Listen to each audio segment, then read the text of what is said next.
Welcome back, my friends, to an episode of TFT Hyper Roll from Mission for Tuition. You know the deal: like, comment, subscribe, do all of that good stuff, because this channel is all about getting views to help pay for our son's middle and high school tuition, since he has to go to a ridiculously expensive special school. So I haven't uploaded for several days, and that is because most of the stuff, in fact all of the stuff I had, was just repeats of things I've already done.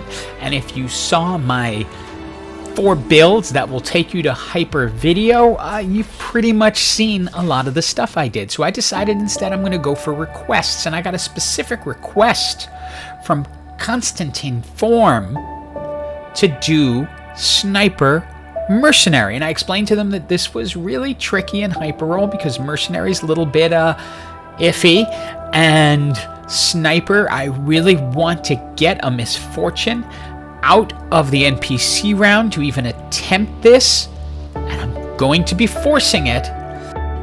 So please, whatever you see here, don't do this unless you get an absolute clear sign that it's something doable.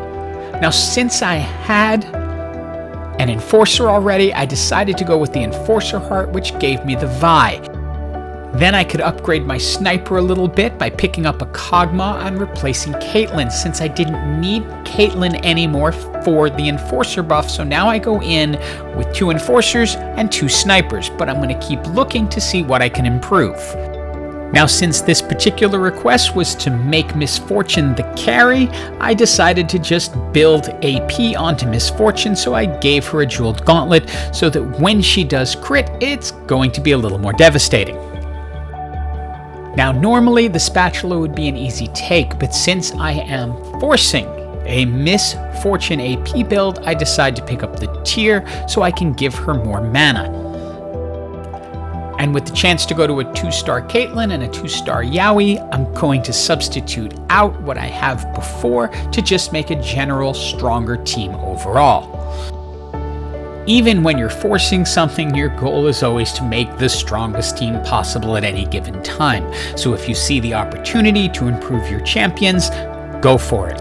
It will definitely help you keep your health up.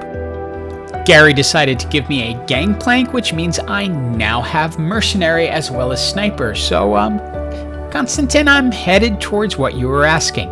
My Misfortune's just a little weak right now, but luckily, Caitlyn is able to hold it together and keep this team from losing. And I have to be honest and say I am a little surprised at how well this team is doing, given what it is.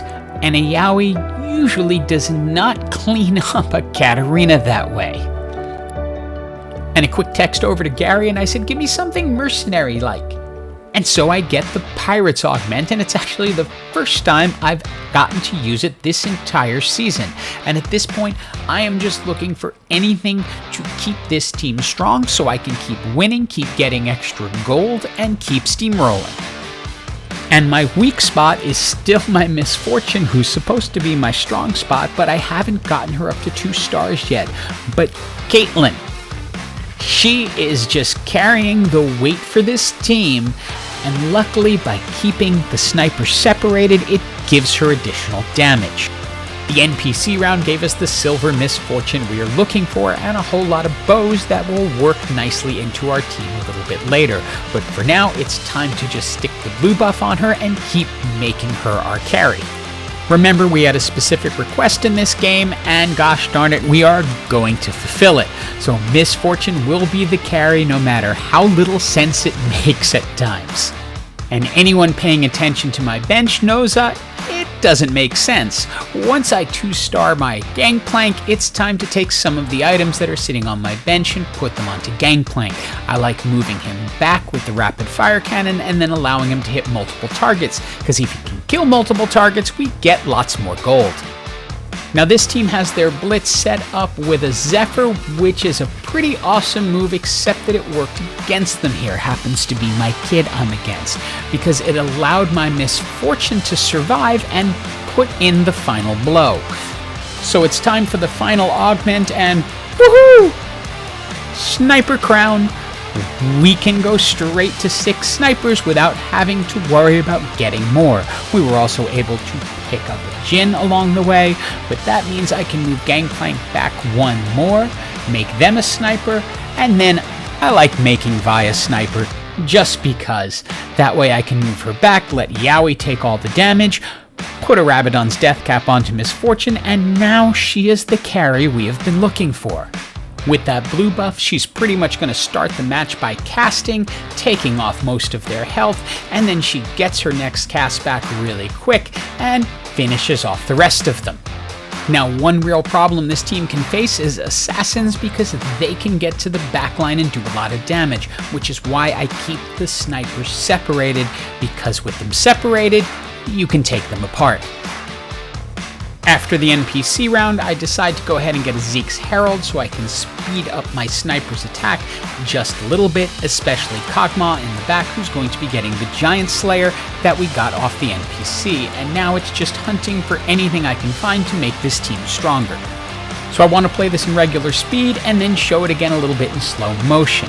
See how much damage Miss Fortune does even though she's pulled, and I want to show you exactly why that happened and how this fight turned out the way it did.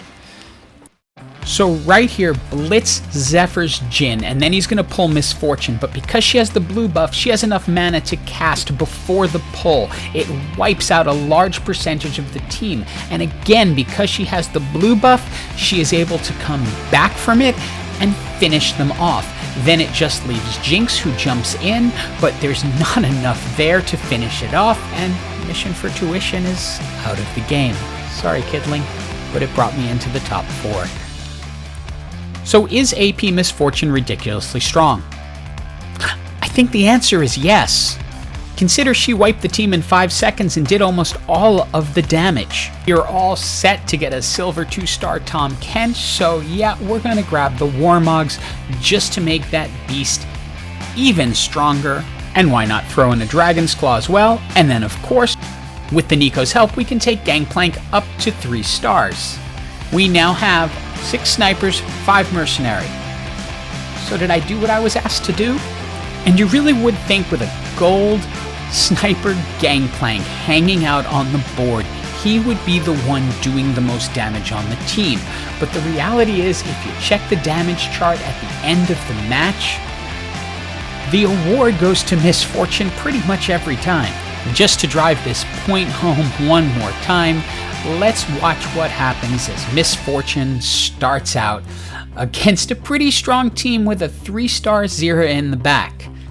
Yeah, they're all gone. Just like that.